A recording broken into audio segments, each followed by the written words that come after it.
자, 이번 시간에는 재무회계 개념체계에 대해서 살펴보겠습니다. 자, 이 개념체계라는 것은 마치 법에서 헌법과 같은 역할을 한다라고 생각하시면 되겠죠. 그래서 이러한 개념체계를 통해서 결국 하고자 하는 바는 뭐냐면 재무회계의 전체적인 기본 틀을 갖다가 제공하고 있다. 그래서 이 기본 틀이라는 것은 결국 재무회계의 어떤 기본적인 개념을 제공한다라고 볼 수가 있겠죠. 그러면 또 하나 이걸 통해서 어떠한 또 이점이 있느냐라고 하면 결국은 기업회계의 어떤 기준을 제정하는 데 있어서 근거를 마련하는 것이고요. 그 다음에 이 재무제표를 갖다가 작성하는 거, 또 이용하는 사람, 그 다음에 외부 감사인 이런 사람들한테 일관된 지침을 제공한다라고 보시면 되겠습니다. 어떠한 일관된 지침이냐라고 하면 만약에 회계적인 기준이 모두 다 내용이 이제 있다라고 하면 상관이 없겠지만 미비한 부분도 있단 말이죠. 그럴 때 어떠한 일관된 지침을 이걸 통해서 제공하고 있다라고 보시면 되겠습니다. 자, 요약한다라고 하면 재무 회계 개념 체계, 결국 이제 큰 틀을 제공한다는 거죠. 틀. 네.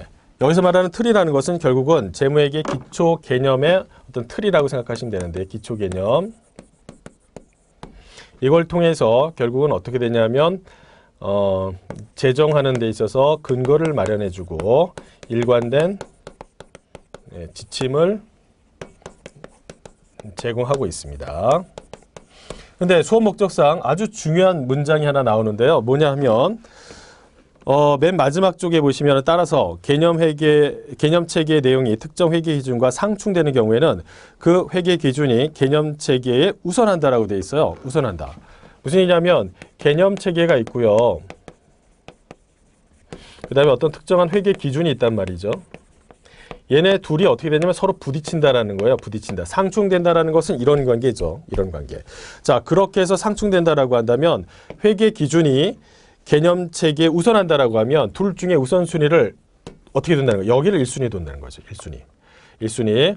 특이합니다. 왜냐하면 우리가 제가 말씀드릴 때 헌법과 같은 역할을 한다라고 했었어요. 그러면 헌법이라는 것은 만약에 그 하위법들이 만약에 구체적인 내용에서 헌법을 위배한다라고 했을 때는 그것이 어떻게 해요? 헌법에 근거해서 어떤 판단을 하게 돼 있단 말입니다.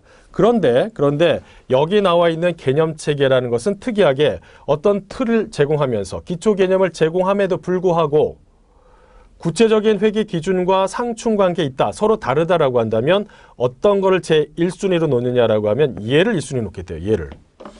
얘를. 자, 그러면 왜 그러느냐라는 건데 개념체계라는 것은 굉장히 포괄적인 개념입니다. 포괄적. 반면에 회계 기준이라는 것은 아주 구체적이고요.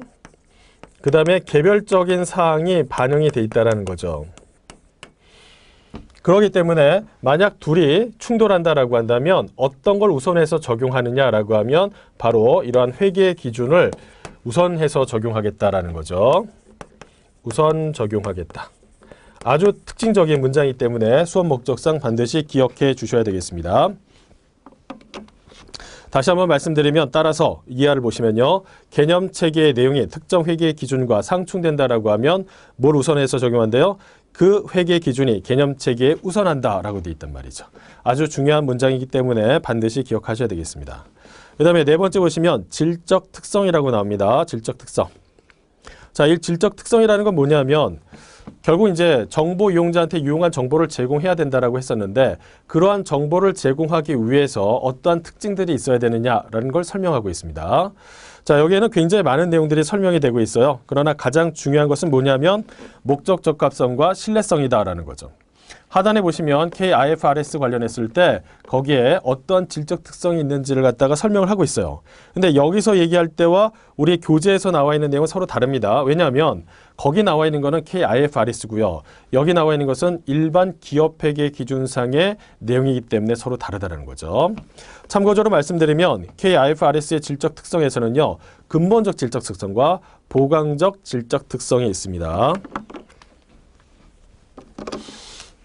자, 여기서는요. 근본적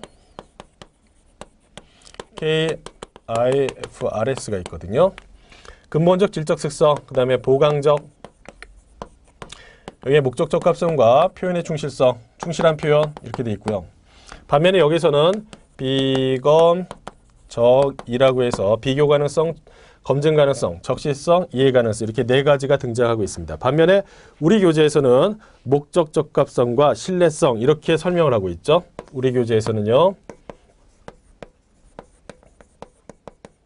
이거와 신뢰성이 있습니다. 신뢰성. 그렇다면 목적 적합성의 하부 속성 세 가지 기억하셔야 돼요. 뭐냐면 예측 가치, 그 다음에 확인 가치, 피드백 가치라고 하고요. 그 다음에 적시성.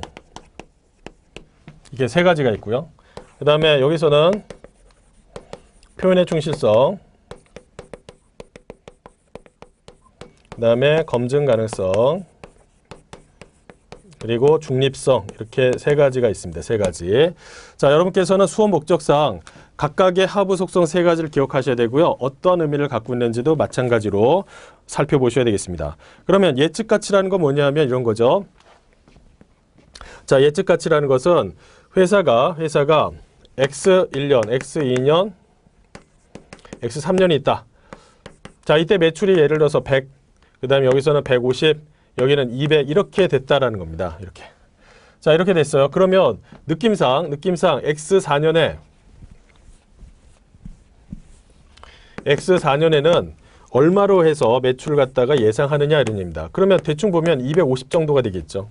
그런데 실제를 확인해 봤더니 실제는 이거에 한참 못 미쳐서 205억 원에 불과했다라는 겁니다. 그러면 우리가 예측한 것과 이게 실제란 말이죠. 실제에 있어서의 이런 차이가 왜 발생되느냐라는 겁니다. 왜 발생되느냐. 이런 것들을 갖다가 원인 분석하고 다시 찾고 다시 어떻게 해요. 관련 결과치를 수정하고 향후에 X5년에 매출을 갖다가 얼마로 또 인식하느냐 뭐 이런 문제죠. 그렇다면 예측 가치라는 건 지금처럼 보시는 대로 이렇게 해서 예측하는 내용이고요. 확인 가치, 피드백 가치라는 것은 예측한 것이 실제와 어떤 차이가 발생됐으며 그러한 차이에 대한 원인이 어떻게 되는지를 갖다 쭉 정리해서 향후에 어떤 내용을 다시 예측하는 데 있어서 도움이 되는 정보를 마련한다 이렇게 생각하시면 돼요.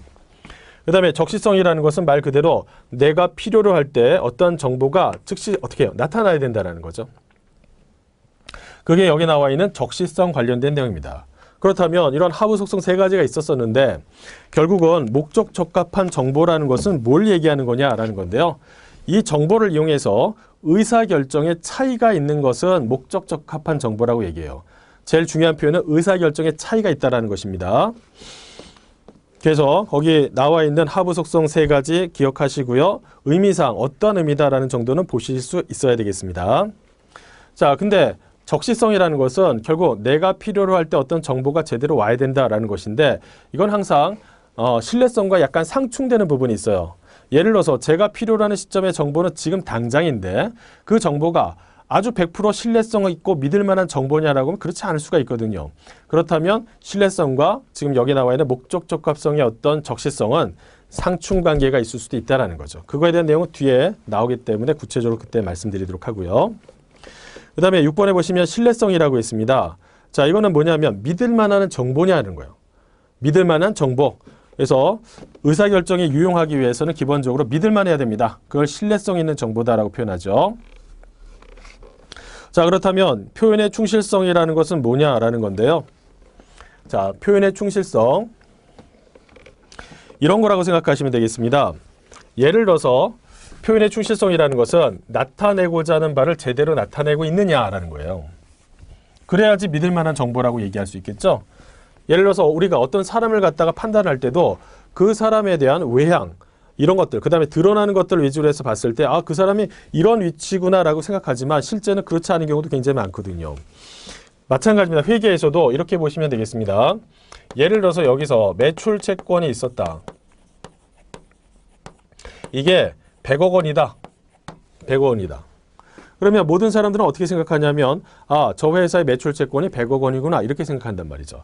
그런데 실상은 어떠냐라고 하면 여기서 실상은 순수한 채권은 한 30억 정도 되고요. 나머지 30억은 뭐냐? 장기, 미수채권이에요. 미수채권. 무슨 얘기냐? 굉장히 받기가 힘들었다 이런 얘기입니다. 그러니까 지금 현재도 회수가 안 되고 남아 있어요. 그럼 몇 년이나 장기 미수가 되었느냐라고 봤더니만 예를 들어서 극단적으로 설명드리는 거니까요. 3년이 벌써 지났다. 거래가 발생되고 3년이 지났는데도 계속적인 회수가 되고 있지 않다라고 생각하시면요.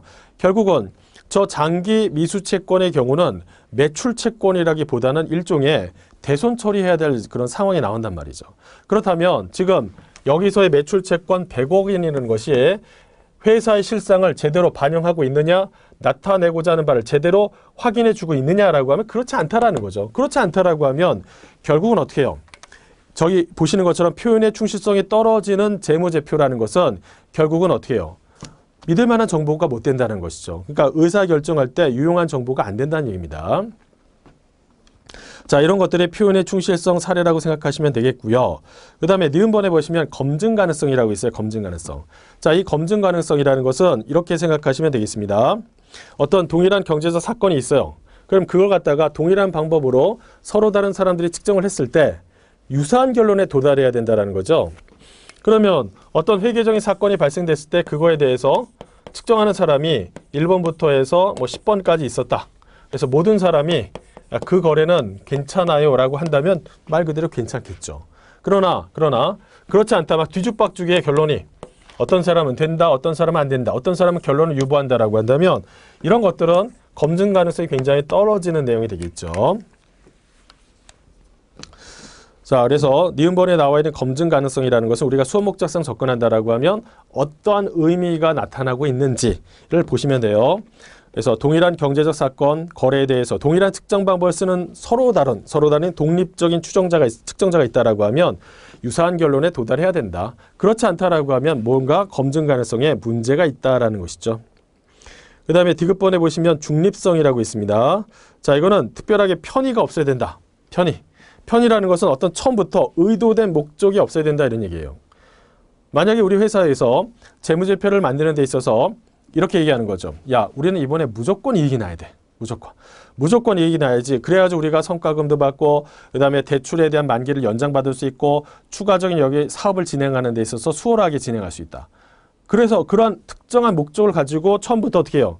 회사의 이익을 좋게 꾸미기 위해서 막 회계적인 어떤 분식 같은 걸 한다라는 거죠. 자, 그런 것들은 과연 믿을 만한 그런 정보가 되느냐라고 하면 그렇지 않다라는 겁니다. 이 정보는 의사결정하는 데 있어서 유용하지 않다라는 거죠. 왜? 믿을 만한 정보가 아니기 때문에. 그래서 우리가 중립성이라는 것은 회계적인 어떤 신뢰성을 갖기 위해서는 어떤 편의가 없이 중립적이어야 한다. 이렇게 표현하고 있습니다. 그래서 의도된 결과를 유도한 목적으로 해서 뭐 어쩐 쭉 내용이 나와 있죠. 그렇다라고 한다면 그건 중립적이지 않다라는 거죠. 자, 그래서 여러분께서 수업 목적상 기억하신다라고 하면 목적 적합성과 신뢰성의 하부 속성 세 가지 기억하시고 하부 속성의 각각의 의미도 조금 파악하실 필요가 있겠습니다. 이번에는요, 7번째 질적 특성 간의 상충관계다라는 거죠. 상충관계. 여기서 말하는 질적 특성 간의 상충관계라는 것은 결국 목적 적합성과 신뢰성 서로 간의 어떤 충돌하는 부분이다라는 겁니다. 자, 교재 옆에 보시면 그거에 대해서 구체적인 내용이 나와 있어요. 그래서 한번 살펴보시면 이런 얘기입니다. 거기에서 자산의 측정 기준이라고 나와 있습니다. 목적 적합한 것은 공정가치, 현행가치라고 되어 있고요. 반면에 신뢰성이라는 것은 역사적 원가라고 되어 있네요. 어떤 의미냐라고 한다면 회사의 재무제표를 봤을 때 여기에 토지가 있습니다. 토지가 10억. 근데 이 토지는 역사적 원가에 따라서 처음에 취득할 그 당시 가액으로 해서 표시가 됐다는 거죠. 근데 그 당시가 도대체 몇 년이냐라고 하면 20년 전 가격입니다. 20년 전에. 그런데 최근에 개발 소식이 들리면서 토지의 가격이 굉장히 급등했어요. 그래서 지금은 이게 얼마냐라고 한다면 이거는 지금 현재 200억을 호가한다. 그렇다면 회사의 정확한 자산 가치를 측정한다라고 한다면 그때는 이 토지를 얼마로 봐야 되는 게 타당할까요? 200억. 그렇지만 200억이라는 시세는 알고 있지만 그 200억이라는 그 금액의 구체적인 금액을 확정하는 데 있어서는 사람마다 다 다르단 말이죠. 여기 갔더니 190억, 저기 갔더니 180억, 저쪽 갔더니 220억 이렇게 다 다를 수도 있다는 겁니다. 그러면 믿을 만한 정보냐라고 하면 그런 부분에서는 좀 떨어진다는 거죠. 반면에 처음에 썼던 그 가격은 확실하게 근거도 있고 가격도 확정되어 있기 때문에 이때는 어떻게 해요? 상대적으로 그런 믿을 만한 정보가 되겠죠. 따라서 우리가 자산에 대한 측정을 할 때 신뢰성 있는 정보의 측면에서 접근한다라고 하면 역사적 원가가 더 타당할 것이고 10억. 반면에 회사의 정확한 어떤 자산의 가치를 갖다가 제대로 드러나는 측면에서는 목적 적합한 200억. 요게 더 낫다라는 거죠. 여기서 이 200억이라는 것이 공정가치, 쉽게 얘기하면 지금 현재 시세, 현행 원가, 그 현행 원가라는 것은, 현행 가치라는 것은 뭐냐면 지금 시점에서 그 토지를 산다라고 하면 얼마 주고 살까 그 얘기를 하는 거예요. 따라서 이 두 가지가 서로 상충관계에 있다라고 보시면 되겠고요. 그 다음에 인식기준이라고 나옵니다. 자, 인식기준이라는 것은 발생주의와 현금주의가 있어요. 발생주의라는 것은 지금 현재 현금의 유입과 유출이 없더라도 그걸 어떻게 해요? 관련된 회계 처리가 들어가는 것이고, 반면에 신뢰성 있는 정보라는 것은 현금이 실제 들어와야지 아니면 나가야지 처리하는 그런 내용이죠. 그래서 이 두 가지가 항상 어떻게 해요? 상충관계에 있다. 또 하나는 공사 수익에 대한 인식으로 보시면, 자, 우리가 건설 공사를 보시면요, 진행 기준과 완성 기준이 있습니다. 완성 기준이라는 것은 그 건물이 다 완성됐을 때 관련된 수익과 비용을 인식하는 방법이고, 반면에 진행 기준이라는 것은 완성되어 있지는 않지만 각각의 진행 기준에 맞춰서 수익과 비용을 인식하는 방법을 얘기해요. 자, 그렇다면 신뢰성 있는 거, 확실하게 그 금액을 갖다가 확인할 수 있는 것은 뭐냐면 완성됐을 때 정확하게 할 수 있겠죠. 반면에 목적 적합한 것이다라고 하면 진행 기준에 따라서 관련된 수익과 비용을 인식하는 방법이다라는 겁니다. 그 다음에 투자 주식에 대한 처리도 보시면요, 여기서 지분법과 원가법이 있어요. 원가법이라는 것은 처음에 샀던 그 가격을 계속 유지하는 것이고, 반면에 지분법이라는 것은 그 회사에 중대한 영향력을 미칠 때 그 회사의 어떤 여러 가지 이익이라든지 배당이라든지 이런 걸 통해서 그 가격을 변화시켜 주는 것이죠. 그래서 보다 신뢰성 있는 정보다라고 하면 여기서는 원가법이고, 반면에 목적 적합한 것이다라고 하면 지분법으로 평가하는 것이 더 바람직하다, 이런 얘기입니다. 그래서 서로 상충하죠. 그 다음에 재무보고에서도 마찬가지입니다. 우리가 보고서를 작성하는 데 있어서요, 연차 보고서라고 해서 1년에 한 번 작성하는 보고서가 있습니다. 이거는 정확해요. 1년에 한 번 작성을 하면서 그 기간 동안에 발생된 여러 가지 수익과 비용, 그 다음에 자산 부채 자본을 확정해서 보고를 합니다. 그러니까 공들여서 작성된 1년짜리 보고서이기 때문에 정확해요, 상대적으로. 그런데 적시성 측면에서 바라본다라고 하면 목적 적합한 것이 훨씬 더 유용할 수도 있다는 겁니다. 무슨 얘기냐면, 자, 지금 현재 당장 어떤 의사결정을 해야 돼요. 우리 회사가 지금 이 사업부를 갖다가 인수할 거냐 말 거냐 의사결정해야 되는데, 우리 회사의 어떤 재무 담당 이사를 불러가지고 제가 얘기를 합니다. 아, 지금 우리 회사의 재무 상황이 어떻게 되고 경영이 어떻게 되고 향후에 어떻게 될 것인지 한번 말해보세요 라고 했더니 담당 이사가 이렇게 얘기한 거죠. 사장님, 죄송한데 우리는요, 연차 보고서를 1년에 한 번 작성하고 그 연차 보고서를 통해서 제가 보고 드릴 수 있기 때문에 미안하지만 6개월 뒤에 만나요, 이렇게. 그러면 그게 과연 의사결정한테 도움이 되는 정보냐라는 겁니다. 그렇지 않죠. 비록 불안전하고 불확실하지만 어떻게 해요? 지금 현재 어떤 단계에서 정보가 필요한다. 그럼 6개월치만 먼저 잘라가지고 어떻게 해요? 정리해서 보고한다라고 하면 그 자체로 어떻게 해요? 적시성 있는 정보를 제공해 줄 것이다. 비록 그게 100% 완전하지는 않지만, 어떤 의미인지는 아시겠나요? 예, 그렇기 때문에 우리가 재무 보고에 있어서 보다 목적 적합하다라고 하면 중간 보고, 그러니까 반기 보고서, 분기 보고서 이런 단위로 해서 쪼개서 하더라도 그거는 훨씬 더 어떻게 해요? 적시성 있는 정보가 된다는 얘기죠. 반면에 정말 신뢰성 있는 정보, 믿을 만한 정보다라고 하면 100% 다 완성해서 딱 1년에 한 번 나오는 것이 훨씬 더 어떻게 해요? 믿음을 줄 것이다, 이런 얘기입니다. 그래서 중간 보고와 연차 보고서도 두 가지 속성에서 서로 상충 관계에 있다, 이렇게 보시면 되겠습니다. 자, 이번에는 8번째 보시면 비교 가능성이라고 나옵니다. 자, 이 비교 가능성이라는 것은 뭐 여러 가지 개념이 있죠, 사실은. 그 중에서 가장 일반적인 건 뭐냐면 기간 간 비교 가능성. 기간 간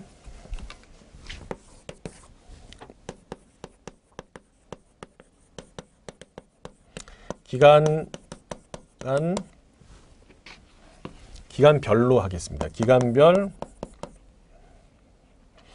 비교 가능성. 그 다음에 기업 간 비교 가능성도 있습니다.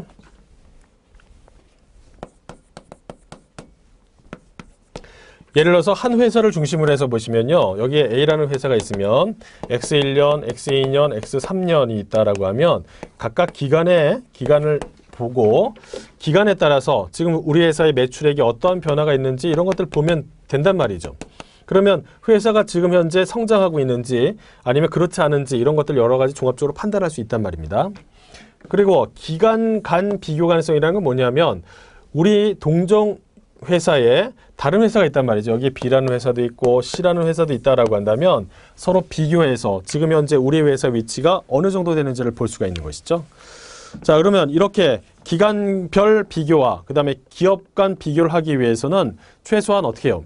내용상 어떤 일관성이 있어야 돼요. 만약에 회사가 X1년에 처리했던 어떤 내용이 지금은 여기에는 안 나타나고 그 다음에 처리 방식도 바뀌었다. 그 다음에 X3년에서는 또 다른 방식으로 해서 처리가 됐다라고 한다면 단순하게 비교하기가 상당히 어렵습니다. 그래서 일관된 어떤 처리가 필요하다라는 것이죠. 얘도 마찬가지입니다. 기업 간 비교 가능성도 마찬가지예요. 다른 회사는 전부 다 1번 방법을 쓰고 있는데 혼자서 2번 방법 쓴다든지 다른 회사 전부 다 또 어떤 A라는 방식을 선호하고 있는데 여기서 혼자 B라는 방식을 선호한다든지 그러면 기업 간 비교하는 것도 굉장히 어렵기 때문에 지금 여기서는 그러한 비교 가능성이 있다라고 하면 일관성 있는 어떤 회계 처리 방법이 사용돼야 된다라는 걸 전제로 한다라는 거죠. 근데 이게 두 가지가 필요한 이유는요. 결국 이런 겁니다. 예를 들어서 성적, 뭐 이렇게 생각하시면 돼요. 뭐 중학생, 고등학생 있는데 성적이 있어요. 그러면 본인의 성적이 예전에는 뭐 10등을 했다가 지금 현재 5등을 했다가 지금 현재 뭐 3등을 했다. 이렇게 보시면 점점 발전되는 것을 볼 수 있겠죠. 예. 근데 만약에 기업 간 비교다라고 한다면 전체를 보는 거죠. 우리 학년 전체를 봤을 때 내가 도대체 어디에 위치했느냐 이런 것들을 볼 수 있겠죠. 그런 거라고 생각하시면 되겠습니다.